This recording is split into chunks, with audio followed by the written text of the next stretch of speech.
I'm so happy that you're here. This material is so profound. It has such deep meaning and insights into the other side, into what's going on in the world of God and Goddess. There's a whole bunch of stuff here too. I hope you'll pick up in terms of nuances as to what they're explaining to me. They're coaching me on what to do and how to make this work. Because in the beginning and even now, I had so many concerns, so many worries, so many fears, wondering what the heck I was doing and who I was talking to and what was going on and how I would distinguish between different entities. It was just so difficult for me, so troubling. And yet they gave me these positive, interesting ideas on how to handle and how to manage it. But there's also this big interaction between the male and the female. And you can see how supportive they are, how caring they are, how funny they are, how good they are at working together and collaborating and dealing with each other's weaknesses and strengths. I shouldn't say weaknesses, I guess. I don't think there's any weaknesses. That's me. But anyway, there was just so much here for you to garner. I hope that you'll listen to this stuff over and over and over again and read the words on the captions and see what is going on, that you can get this great insight into the world and universe and how things all work together. It's so profound, so deep. And they talk about the greatest concept of all, which is love, and how that all works and how it all interacts with us and what we do, all this stuff. It's so wonderful, so wonderful. Please stay around, hang out, see what you can get from this because this is powerful stuff. This is so powerful. It has the opportunity to change the world into a new phase that we have never been in before, just because they've been so gracious in sharing all this material and interesting ideas. Thank you so much for being here. It's cool stuff. Thank you. You can garner much from listening to what the goddess has to say, but more importantly, you can feel her and sense her. Do you feel her energy and passion? Do you see just why not speaking about her for some silly reasons or not speaking to her makes you miss out on so much? Do you suppose that she cannot handle criticisms about her, or that she could not take people using her name in disrespectful ways? When you feel the energy that she exudes, do you suppose that she backs down from discussions, or that she is innately weak or timid? Read more and see how laughable these notions feel once you get to know her.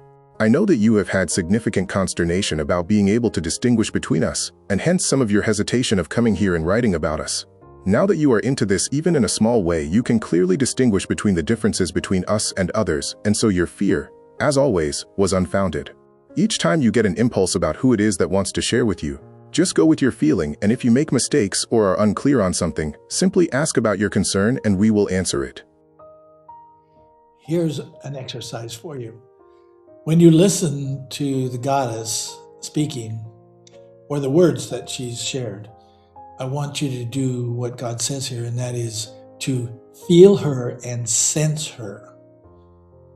And you can feel all the energy and the passion.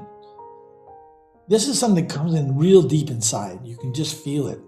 And this is foreign to some people. They haven't learned how to feel. All my life, I've listened to what I consider to be excuses as to why we don't talk about the goddess. It was all these men saying, well, we don't want to have her suffer from using her name in vain, like God's name is used in vain. No, it's just fake. It's just an excuse. You know what the real reason is? No one or few people have had the courage to get in touch with her and connect with her and to get a sense for her and see what it's like to be in connection with her, to feel her and to sense her. There's nothing there. And that's why this material is so important. I want you to listen to is because this is the first material that I'm aware of where Goddess is speaking directly to us with the concerns that she has to help edify and strengthen the women of the world, particularly, but also to strengthen the feminine side of the males that are in the world as well. You can just feel her. She's just pushing and it's real, as God says, laughable that she couldn't handle us calling her names or somehow using her name in some disrespectful way. La, la, la, la, la. People will be speaking about the nature of God and Goddess for eons. You will not be the first or the last that tries to define and understand us. Yours will not be the final word, nor the clearest, but it will assist those that are earnestly seeking more light and knowledge as they further their own quests to learn more. Rather than trying to be perfect and complete, it is more important that you be open to new ideas and willing to expose your inadequacies in conceptualizing and describing what you are given. In this way, people trust you more, and you will step up the dialogue in your societies. There are so many false ideas about who God is that any discussion at all will assist people that are open and may save a lot of people being killed because some person has an idea that God wants them to die for some cause.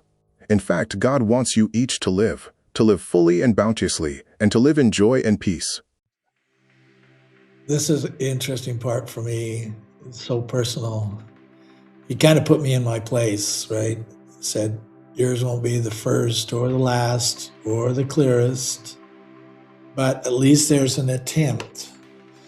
And he explains that the key here is for me to be humble and to make sure that you know that I don't know, and that the ideas that are being shared with me are very, very profound.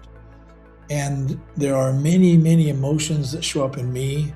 And there's also this other question of like, who is communicating with me? Like, I have to be able to sense that and who it is that's coming in. So I want you to know that I make mistakes. I have issues. I have all kinds of stories here. And I won't be the first or the last or the clearest. And I'm very clear with that.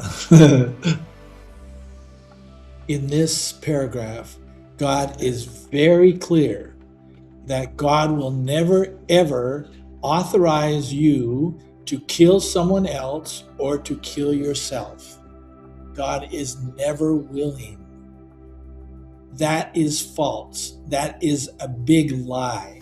Anybody that tells you it's okay to kill someone else, a politician or a religious person or anybody else tells you it's okay to kill someone else, that's a bullshit.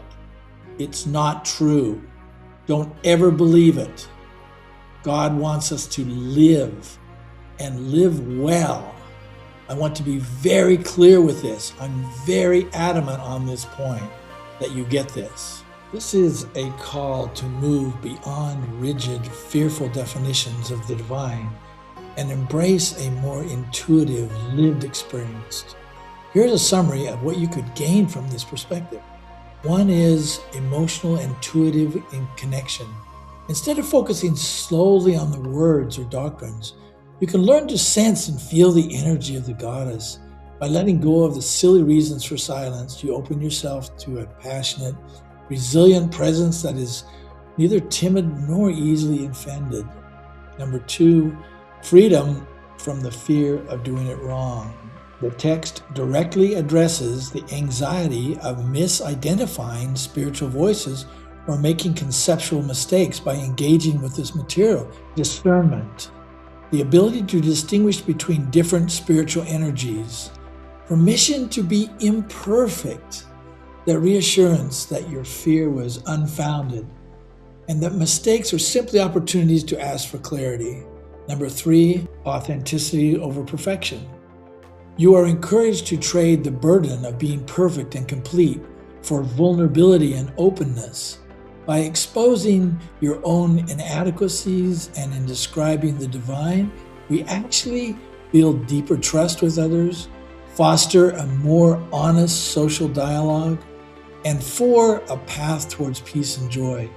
Ultimately, this shift in understanding serves a higher purpose, debunking the false ideas that justify violence. We are invited to embrace the core truth that the divine intends for every individual to live bounteously, joyfully, and in peace. So the bottom line is, you can walk away with the confidence that you can trust your spiritual impulses and the understanding that you are unique, that I am unique, we are imperfect in our contributions, and it is a vital tool for us to find our light and our knowledge.